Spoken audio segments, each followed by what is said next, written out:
What going on, goodies? Welcome back. Yeah, man, your girl is going to make some cocoa bread or cocoa flops or folded bread, according to what some people may call it. Whatever you call it in your neck of the woods, this is what we're gonna make. But we Jamaicans call it cocoa bread. Alright, so let's go over the ingredients. So here I have 4 cups of all-purpose flour. I have 2 eggs. I have 4 tablespoons of sugar, 1 teaspoon of salt. I have 6 tablespoons of melted butter, and I have 2 cups of warm milk. Make sure that the milk is warm and the butter is a little bit warm as well. It helps to activate the yeast. And I'll be using 3 packs of yeast, and each pack holds 8 grams. You can use 2 to 3 packs. If you want them really fluffy, you use the whole 3 packs. So what I'm going to do, I'm just going to mix all of the dry ingredients. So I'm putting in the sugar, the salt. Okay, goodies, so very important. I just realized that the packets of yeast that I have, they are expired. So this is a little tip I'm going to share with you. I didn't have to share this on camera, but it's very important. Make sure that your yeast is not expired, so I won't be using them. So I have another yeast right here that I'll be using, and I'm going to use 1.5 tablespoons of this yeast, and I'm just gonna combine this.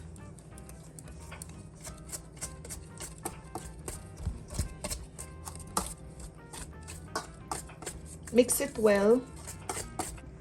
Okay, good. So after I finish mixing my dry ingredients together, I transferred it to my mixer. I have a counter mixer.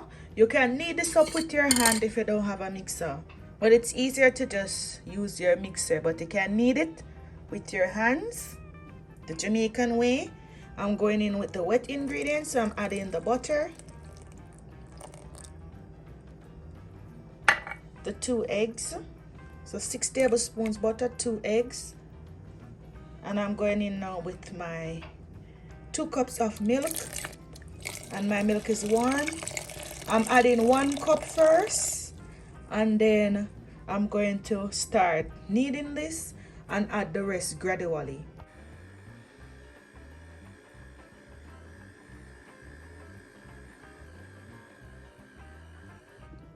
So that's the progress so far. So to help the flour from not sticking too much to the mixer, same thing when you're using your hands to knead the flour, you can add a little bit of oil.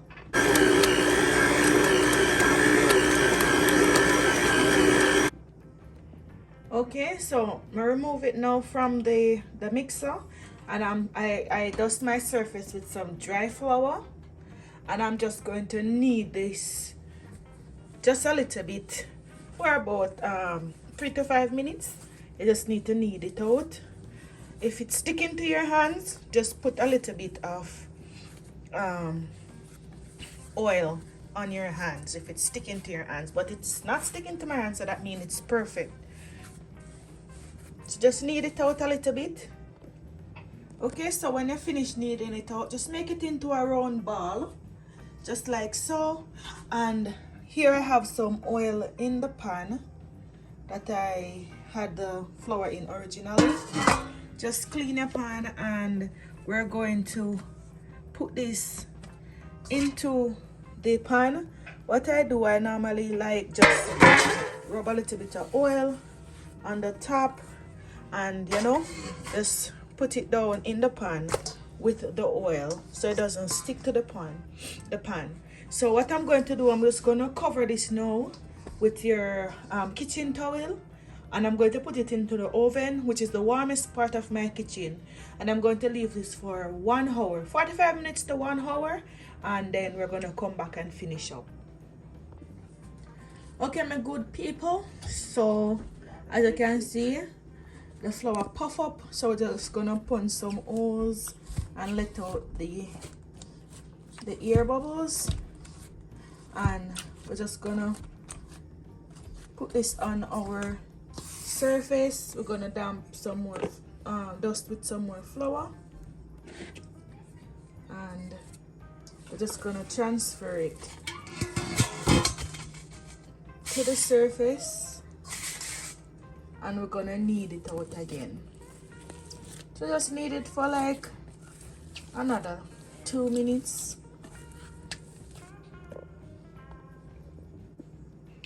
Alright, so you done knead it out. Then I'm just gonna use my bench cutter, and I'm going to cut these in sections like so. Depends on the size cocoa bread where you want. So I'm gonna do like them size there.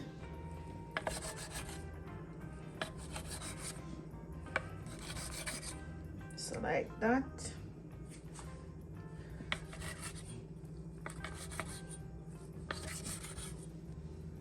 As you can see, this big one right here, and I'll cut this in a 2. Like that.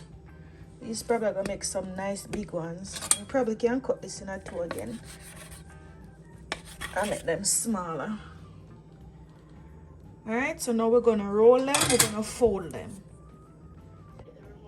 So to fold it, you're just gonna do it like this.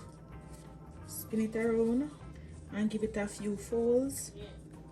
Just like that. Just like that. Just like that.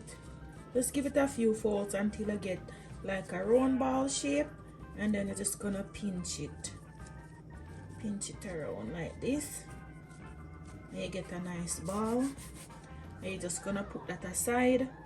Let's do another one. So you just grab one. You can press it out if you want. You can flatten it out a bit if you want. It's easier to fold for you. Then you fold 1, fold 2, fold 3, 4, 5, 6. You know, just fold it until you get a nice ball shape, and then you hold it and pinch it just like that. Get a nice round shape, and I just put that aside. You're just going to do all of them like that. Alright, my friends, so I have 1, 2, 3, 4, 5, 6, 7, 8, 9, 10, 11, 12, 13, 14. So what we're going to do with our floured surface, always keep your surface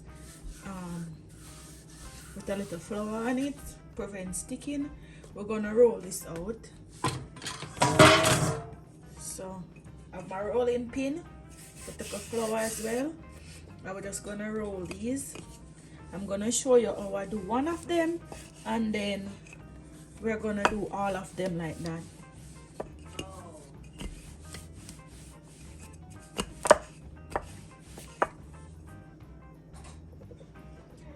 Okay, so as you can see, it roll out. So I'm just gonna brush with some butter. You can use butter or olive oil if you want to make it a little bit healthier. So I have some melted butter here. I'm just gonna brush with the melted butter.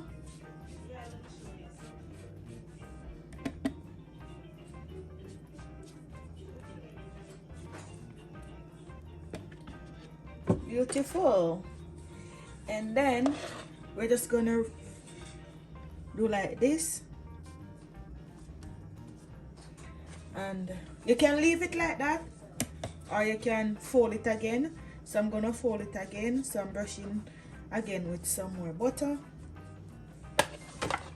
and I'm going to fold it like so.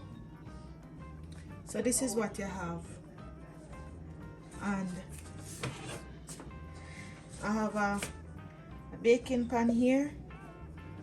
I'm just gonna place it into the pan like that. So I'm going to do all of them like this and place it into my pan. Okay, goodies, so as you can see, we finished fold them, and what we're going to do now, we're going to cover this with some cling wrap, and I'm going to put it back into my oven, which is the warmest part of my kitchen. and I'm going to leave it there for about 45 minutes for them to rise. Can throw a towel over it to speed up the heating process. So I'm gonna leave them to rise, and then, you know, after them rise, we're gonna finish up. We're gonna brush them with some milk, and then we're gonna bake them. Okay, goodies, so as you can see, them puff up, them get fat. Yeah, you can even leave them a little bit longer to get a little bit more, you know, for them to rise up a little bit more, but these are okay. So I have some milk, room temperature milk, and I'm just going to brush these with the milk just like this, and then I'm going to put them in the oven, and I'm going to bake them for about 20 minutes on 350 degrees.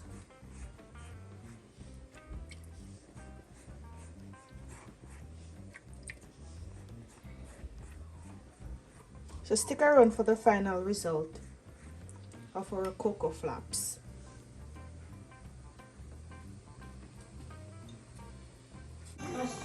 Alright, goodies, so this is the final result. Yeah, them look a little bit dark, but that's how I like them. You can take them out a little bit sooner if you like, and you can just brush them with some melted butter. So just brush them with some melted butter like so, and here you have it, your Jamaican cocoa flaps, cocoa bread. If you like this recipe, click the like button, subscribe to the channel, and remember to leave a comment and let me know what you think about the recipe.